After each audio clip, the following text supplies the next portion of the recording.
Okay, get ready for this because it's not just drama anymore, it's a full-blown royal circus. And at the center, none other than Prince Harry. The cheeky, fun-loving royal we all used to adore, he's being painted as something very different now. Manipulative, cold, a PR puppet, and wait for it, even his own biographer is calling him, so an emotional bully. Yes, it's gotten that messy. So here's how it all kicked off. Harry apparently reached out to Buckingham Palace with this so-called peace offering. On paper, it looked sweet. He shared his public schedule saying he didn't want to step on any royal toes. Sounds generous, right? Wrong. Royal insiders were rolling their eyes so hard they almost fell out. They say it was a setup, a carefully leaked move from Team Sussex to make the palace look like the bad guys. One source told Gossip King Rob Shooter, "This isn't about healing, it's about headlines." And guess when this leaked? Oh, just right before Harry's trip to Angola, which just so happened to overlap with Queen Camilla's birthday. Come on, seriously? That's not a coincidence. That's a headline heist. Insiders say it was a move straight from the Sussex playbook. Hijack a royal moment, spin the story, and cash in. One palace veteran nailed it. You can't Netflix your family, then ask for a seat at the table. Mic drop. Now let's talk about the real heartbreak here. King Charles, he's battling cancer. The man is sick, vulnerable, and what's Harry doing? Demanding things, not offering support, not sending love, nope. Demanding details about his father's health and why, so he can get this, maybe sell it to Netflix or drop it in another bombshell book. That's not just tacky, it's ice cold. And Netflix? Oh, they're circling like vultures. Word is they're already sniffing around for the next chapter of the Sussex saga. Now here's the kicker. Harry only wants to meet with his dad if Camilla and William aren't in the room. Seriously? That's not reconciliation, that's a hostage negotiation. It's like he still thinks he's got royal clout, even after lighting every bridge on fire. And while Harry's out here making wish lists, Prince William, he's done. Completely. According to insiders, the moment Charles is gone, so is Harry. No title, no role, no seat, not even a crumb of royal cake. So let's rewind to earlier this year. Harry had a secret meeting with King Charles, and you'd think, oh wow, a touching father-son reunion. Nope, total chaos behind palace doors. William and Kate, completely left in the dark. That move wasn't just shady, it was a slap in the face. For William, that was it, the final straw. Whatever little thread of trust existed, snapped. And here's where it gets even more outrageous. Harry somehow still thinks there's a seat waiting for him at the royal table. He's planning to swing by the UK again this September, like he's just dropping in for tea or something. Except, surprise,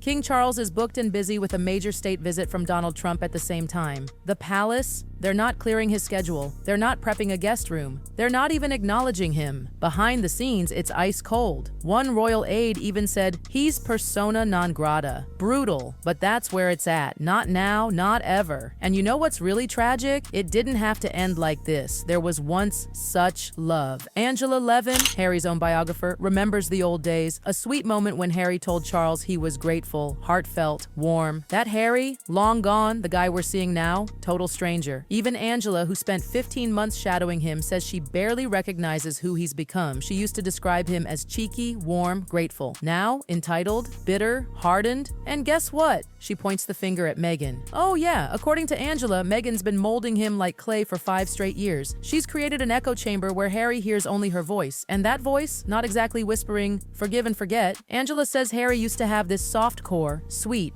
thoughtful, but now he's all armor and ego. The love he once had for his father, gone. All that's left are demands and ultimatums. It's not about family anymore. It's about strategy, about leverage. And speaking of leverage, let's talk about what's really going on. There are whispers, and not just from tabloids, that Harry's trying to get private info about King Charles's health. Not for closure, not to help, but to spin it. Turn it into content. Another spare? Maybe, but this one darker, more invasive, more explosive. And Netflix? Oh, they're licking their lips. Rumors say they're already interested in a follow-up centered around the king's illness. Think about how dark that is. Turning your father's battle with cancer into a streaming pitch, it's beyond cruel, it's cold-blooded. Oh, and Meghan? She's not just cheering from the sidelines. No, no. Insiders say she's in it, all in, focused, strategic, ruthless. She even bragged that she didn't sign an NDA when she married Harry, meaning she can say anything about the royal family, write anything, publish anything, and you better believe she's working on it.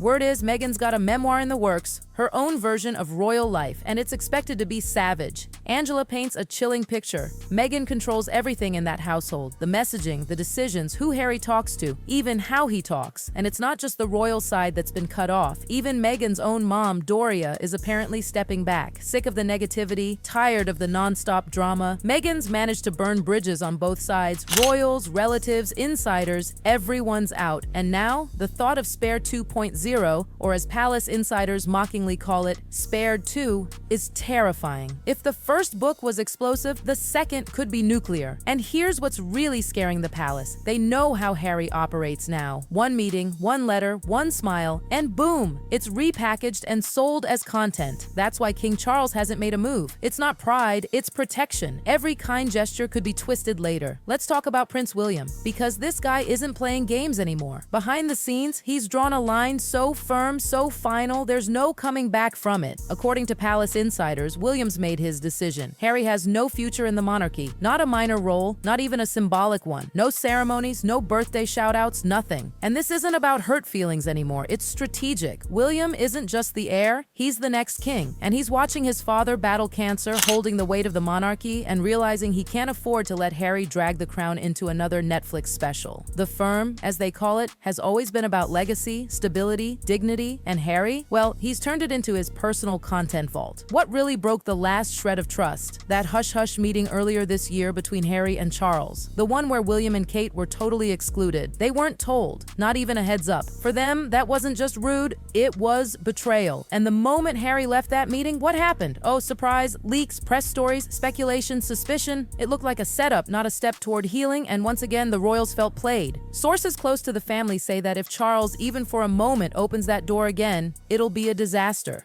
Because Harry will twist it, he'll repackage it, sell it. And with Netflix, publishers, and producers all hungry for royal juice, the risk is way too high. Let's not forget, Spare wasn't just a one-off. It was a warning shot, and everyone behind palace walls knows. If there's a Spare 2, it could wreck everything. Because this time, the target isn't just outdated protocols or mean headlines, it's King Charles, a sick monarch, the crown itself. And Meghan? She's not just supporting Harry, she's steering the ship. Insiders say she's already sketching out her own memoir, and it's not going to be gentle, it's going to be sharp, personal, ruthless. She's ready to tell her side.